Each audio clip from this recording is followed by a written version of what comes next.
In front of me is HOTWAV Note 15 Pro, and today I would like to show you how you can change and customize your keyboard.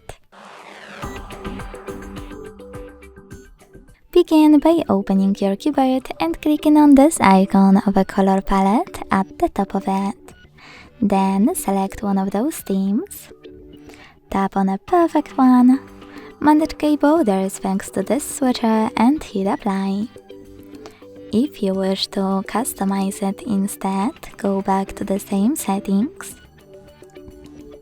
And this time use this plus under My Themes. Now tap on a photo you wish to apply as your new keyboard's background. Pinch it to scale, drag it to move, and hit next. Adjust brightness by swiping left or right. Hit done. Manage key borders and select apply. Thanks so much for watching. If you enjoyed this video, leave a like, comment and subscribe. Bye!